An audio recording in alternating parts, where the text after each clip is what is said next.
It's time now for the award-winning #1 local talk show in Northeast Pennsylvania, The Sam Lesante Show. Now here's your host, Sam Lesante. Well, folks, what do you do with $27.6 billion? How'd you like to be in charge of $27.6 billion? That was the budget last year in the state of Pennsylvania.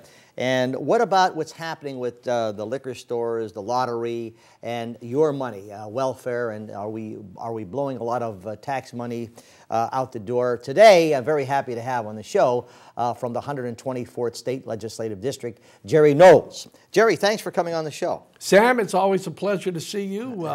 It's great to have you guys down in the Tamaqua area now. We're having a lot of fun down there. You sure are, and you know, it's good that we have the more of a local touch when it comes to news and when it comes to shows like this. Well, thanks to Service Electric Cablevision is doing a great job. They expanded that area down there, Jerry. And, you know, we had people that every time they would see, you know, we wish we get your news, we wish you get our shows. So we produced 21 local shows. But the point is, when we started local news, okay, we started local programming, this is what our focus was on local. We're concerned about Tamaqua, hometown, Monterey City, and the different, Frackville, all the different areas, as well as we're in Pottsville, but that's on another system.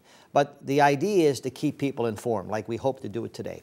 You know, we talk about people's impression about Congress and politicians, and you know, you hear it, Jerry, your brother hears it, those politicians are all a bunch of bum, they have their hands in their pockets, etc. Well, I don't think that's the case for many good politicians, okay? I consider you a good politician, a person, you know, Ethel Price said to me one day, the commissioner, good politics makes for good government, okay? And that's what we need. Speaking of, you know, you've been there for 3.5 years, not that you're, you know, a senior at it, but you've been around and you have the substance to go with it. Talking about the budget a little bit, where are we at with our budget? Well, the governor will be coming out with his budget address very shortly.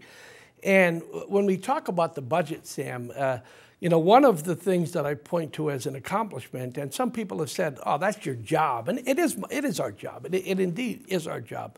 But in the last session as well as the session before, or last year, let me take that back. Last year as well as the year before, we were able to have a balanced budget with no tax increase.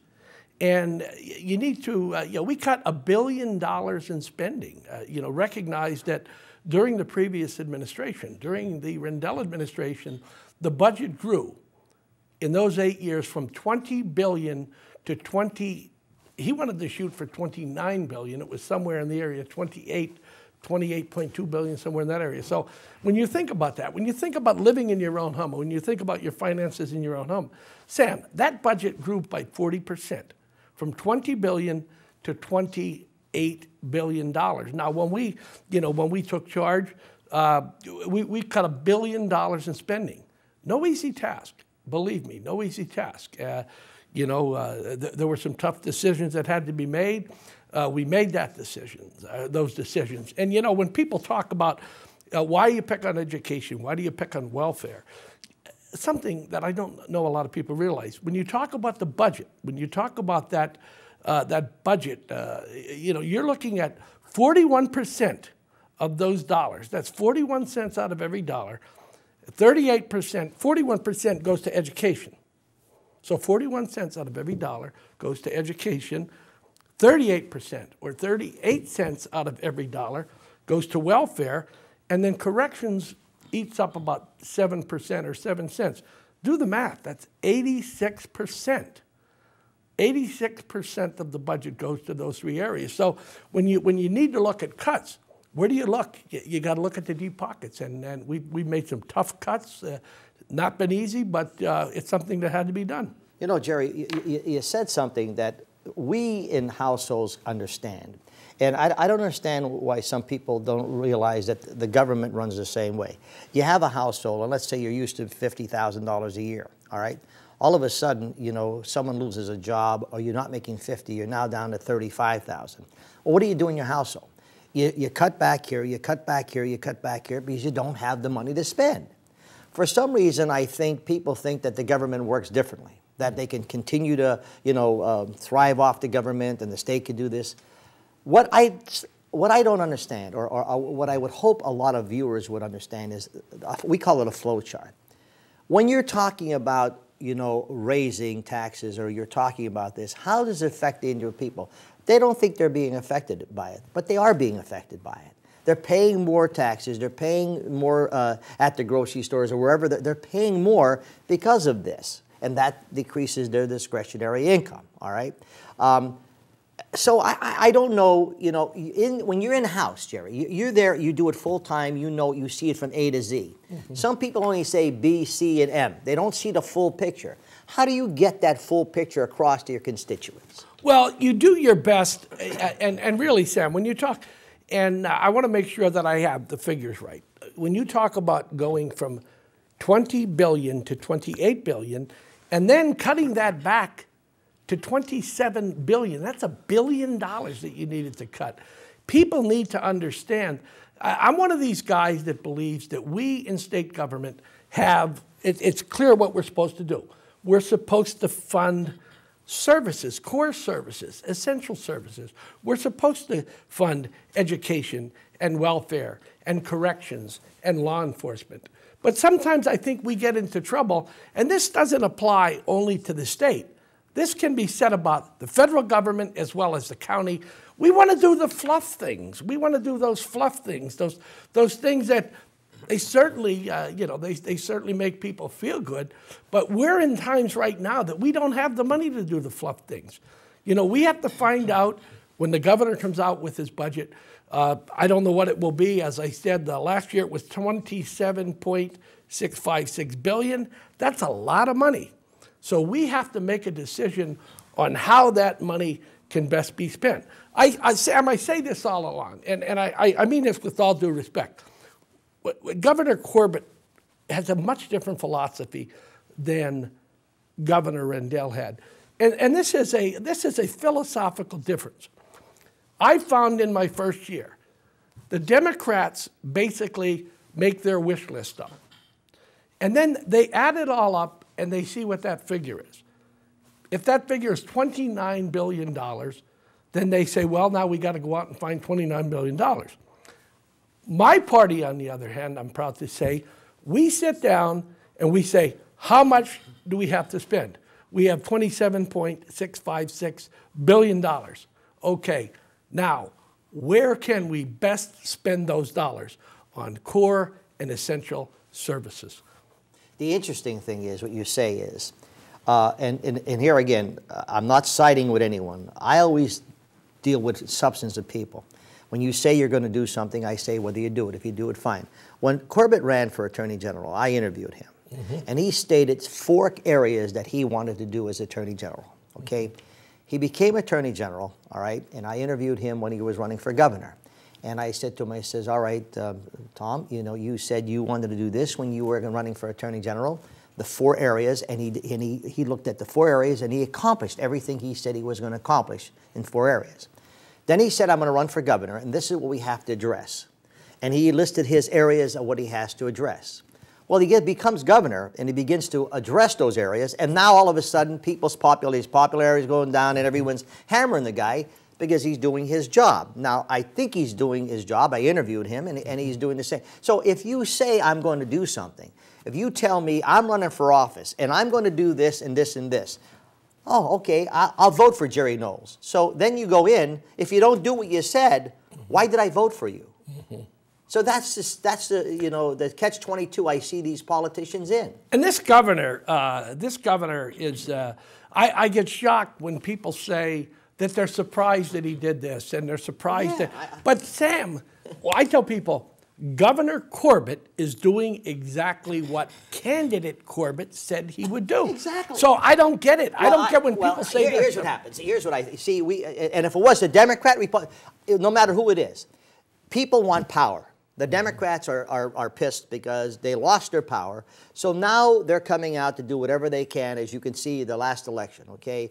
The slander and the mudslinging, everything they did to get rid of the Republicans because they want their power. Now, it would have been the same if the Republicans were the same way. So I'm not picking on either for it. But That's where people get upset.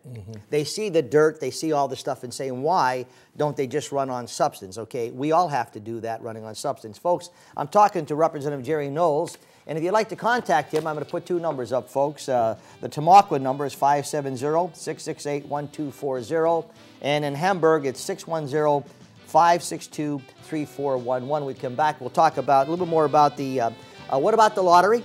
What about the privatization of the liquor stores, and more on education and transportation, how that's related in both of them with Representative Jerry Knowles. We'll be back right after this.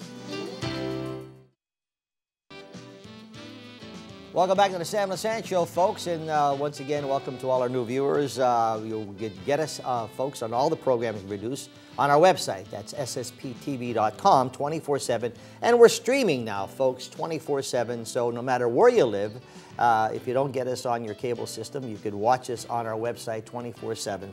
My guest today is Representative Jerry Knowles from the 124th State Legislative District, and Jerry was recently named a Guardian of Small Business by the National Federation of Independent Businesses. And that was a nice honor, wasn't it, Jerry? It was a nice honor, Sam. And I tell people all the time, I've had a great life, just as I know you have. I mean, I've been a councilman, a mayor, a county commissioner, worked for a state legislator, and now I am a state legislator. But the 10 years that I spent in business with my wife and I, we owned and operated a little meat market up on Dutch Hill in Tamaqua. That was the best experience that I gained in terms of doing this job. People have no idea what the small business, preaching to the choir, no idea what the small business guy has to deal with. Could you get that message across to our President of the United States about small business? Could you probably tell them that? Because I hear all the time that, you know, how wonderful they're going to be to small businesses, et cetera, et cetera. I don't know. I just don't see it. Let's get back to your. We're talking about the liquor stores and privatizing them. What's your opinion on that? For the life of me, and again, I will say that there are very few things that government can do better than the private sector, and selling booze is not one of those things. I'm fully supportive. I think this is going to be one of the two major issues that you're going to see the governor pushing. Number one is the complete privatization of the LCB. I will tell you that I've gotten some heat from the unions. I can withstand that heat because I'm going to do what I think is best. We just don't belong in the booze business. And I have a good idea on what we can do with that money when we sell it. What's that? Well, how much are they selling it? Well, they're talking, you know, they're talking about figures of $1 billion, 1.2, 1.6 billion. And the bill that I introduced last session, which I will be reintroducing this session, House Bill 2020. And what that does, it takes that $1.6 billion over the course of the next 4 years. The first year we will spend 25% and then 25% plus interest in year 2, 3, and 4. And we will put that money into roads and bridges. I mean, the number that we have to deal with, it's just unbelievable. We've got, I hear figures of 5,600 bridges and 8,200 miles of roads that are structurally deficient. And we need to address that problem. Now, that $1.6 billion, that's not going to be the total solve all. I think we got to talk about private-public partnerships. The other thing we need to do, Sam, we need to really, like people have said, well, how do you feel about this and how do you feel about that in terms of revenue? We need to sit down and we need to take a look at those billions of dollars that we're spending on transportation right now and be certain that that money is being spent in an efficient manner. Because, you know, there's things that drive me crazy in terms of like bridges, the small bridges. They tell me that there are millions of dollars that are spent on plans for small bridges that I think you could just, I don't want to oversimplify it, but many of these spans, it's almost like you could say, okay, let's put that kind of a bridge in, but yet we have to do these studies, you know, let's spend money on bricks and mortar to take care of this serious problem. But my bill in terms of, it basically says that the money that we get from the sale of the liquor stores will go exclusively into roads and bridges. When you have a transition like that, when I was the chairman of the board of the college, and you had to negotiate with unions and classified, remember you're dealing with people. They're human beings. There's a lot of people have a lot of jobs, and that's their livelihood. And when someone says, well, I'm going to privatize it, you may lose your job, etc. I would only hope, and how this can be arranged in the negotiations, if it's going to happen, that the people who are working now in the liquor stores would have protection, that they would have their jobs, at least in this part of negotiation, because there are a lot of people who have spent years in these liquor stores, and they do a great job. They're not involved in the politics. They go to work. They do what they have to do.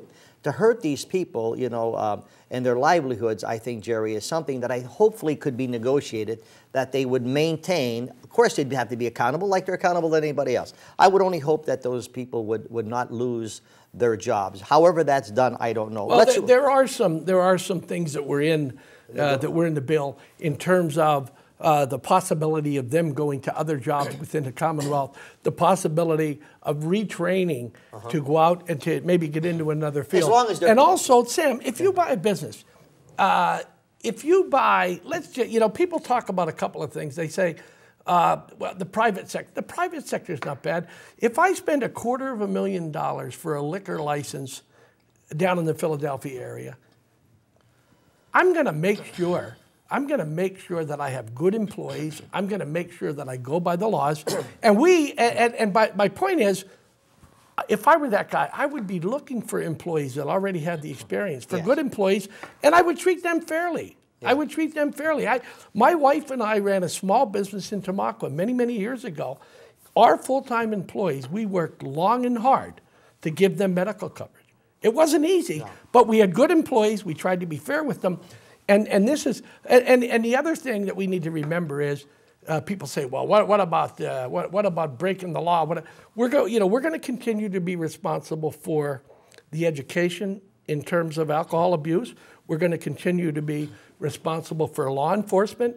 So, and nobody wants to stick it to anybody. I would hope so. Let's move on to the lottery now, okay? Now, the last figure I heard was $35 billion, okay, that to sell the lottery. And then I would think if it's $35 billion, boy, that would be a windfall for the state, even if they took so much every year. If they took $1 billion a year for 35 years and put it into it would be a major windfall. But I don't know the full details. Where do you stand on that? Well, I stand where the main thing in my eyes is to be certain that those dollars go into these senior programs, that continues, and that will continue. It has to continue. That will continue. Transportation. What about transportation? You just recently did some things. The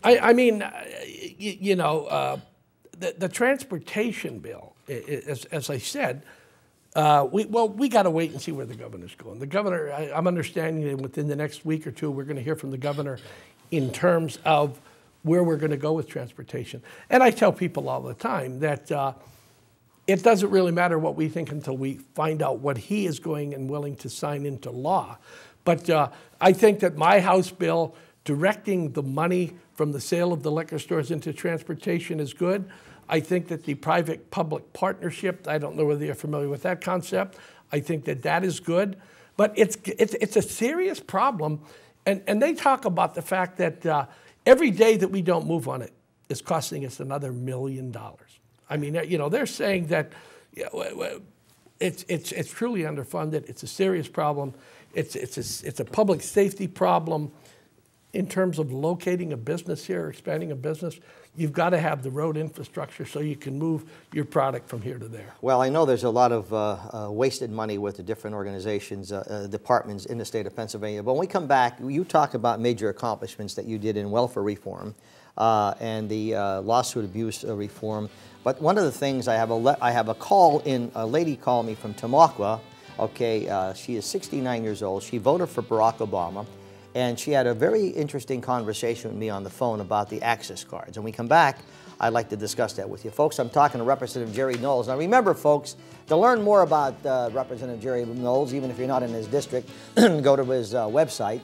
And that's at Jerry Knowles. You can just Google him, and you'll learn about a lot of things that these representatives are doing. It's important to know what they're doing to earn their keep, so to speak. We'll be back right after this. Welcome back to the Sam Lesante Show, folks. Jerry Knowles, Representative Jerry Knowles, is my guest from the 124th State Legislative District. Remember, 24/7, you could watch this show anywhere in the world. Jerry, I got a call from a lady from Tamaqua, and she said, Mr. Lesante, I want you to, could you have a minute? I said, yeah. She was telling me, she said, I want you to know I voted for Barack Obama. She's 69 years old. I said, okay. And she said, but I'm very upset. I'm very upset, and I want to voice it with you. And I told her you were coming on the show. She said, great. She said, you know, I was at the grocery store. And she said, I'm all for helping people. That's why I thought I voted for Barack Obama. I thought he would be helping people, which he is. However, Mr. Lesante, I'm having some mixed emotions. Why? I'm in the grocery store, she said. I bought milk, eggs, and bread. She said, I'm in my purse trying to see if I have enough money. I've worked all my life. In front of me are two young people, maybe 21, 24. Okay, dressed to the nines with all, you know, design. She said, he has 4 steaks. They have all this stuff in, okay, and he pulls out an access card and, you know, sort of smirks and smiles. I'm trying to struggle with my money. Now, Mr. Lesante, I'm here to help anybody. I'm not here to say we should not help people in need. But I really feel this country is, the entitlement people are taken over and there's no checks and balances. I want to know from Mr. Knowles, when I get my credit card, it shows what I'm purchasing. Do they know what they're spending? Because I understand some people buy steaks, sell them for drugs. I don't know. This is what people are telling me. To me, I think, Mr. Lesante, it's an abuse on our system and it's insult to people like us who've worked. Now, that's what this lady told me.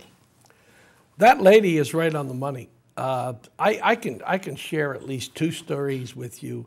The one was that I stopped at one of our local mini marts for gas, and I'm standing in line, and there's this young gal ahead of me, and yeah, by the way, when I got back to my house to pick my wife up, my wife said, why is your face so red?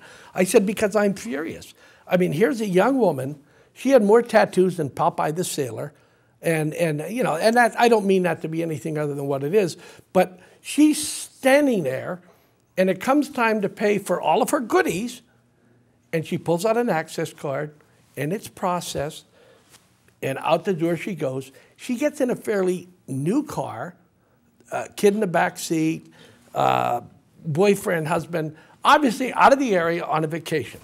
Now, please help me understand why someone like that should have an access card. Well, I blame the liberals. I blame them because they're giving the country away. And you know, Sammy, the thing that I hear in the House from certain people is that you don't care about people. Yeah, doesn't that frustrate you? I do care about people. Yes. I do care about people who have genuine needs. Yes. And people who need help. Yes.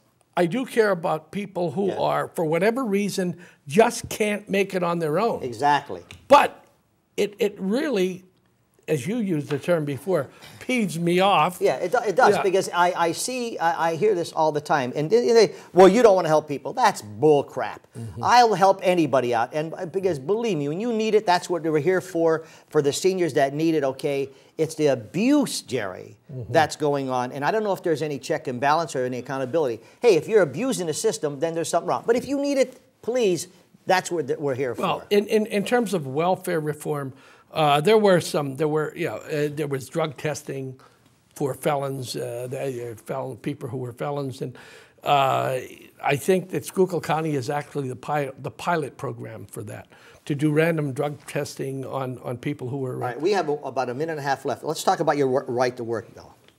Yeah, I'm actually pretty excited. The Chairman Metcalf. We're putting together a package. It's a package of bills dealing with right to work. And you know, when you talk about right to work, some people, again, they want to say you're trying to destroy unions. No, I'm not trying to destroy unions. I'm trying to give people individual freedoms. I am trying to give people a choice as to whether or not they want to belong to a union and pay union dues. The 5-bill package. The first is the umbrella bill, which would include everyone. That would be House Bill 50. House Bill 51 would deal with public schools. House Bill 53 would deal with local governments. 52 would deal with state employees, and my bill would deal with the private sector. And by that I mean, you have a choice as to whether or not you want to belong to a union. You shouldn't be forced to belong to a union. That's not what this country is all about. I mean, and really, I heard the other night when I was listening, from 2010 to 2012, manufacturing non-union jobs, there was an increase of 700,000, while union jobs, there was a decrease of 60,000. That's going to be an interesting challenge for you. Jerry, we could go on all day. I really appreciate you coming on the show. Please come on again, okay? I will do that. In a couple of months just to keep us up there. Folks, a couple of things I want you to remember, all you seniors out there. You know, if you think about what destroys a lot of families and destroys governments, etc., it's called greed. It's called selfishness, folks. And what happens when people become greedy, they don't care about anybody else. And that's why I think it's so important. I know sometimes we don't want to hear about the politicians. It's critical now than ever before to listen, to find out what guys like Jerry Knowles are doing. What is Tara Toohill doing? What is Senator Yudichak doing? What is Senator Argel doing? What are they doing? Keep a close eye on them, folks. And that's where hopefully my show and our news can keep you informed.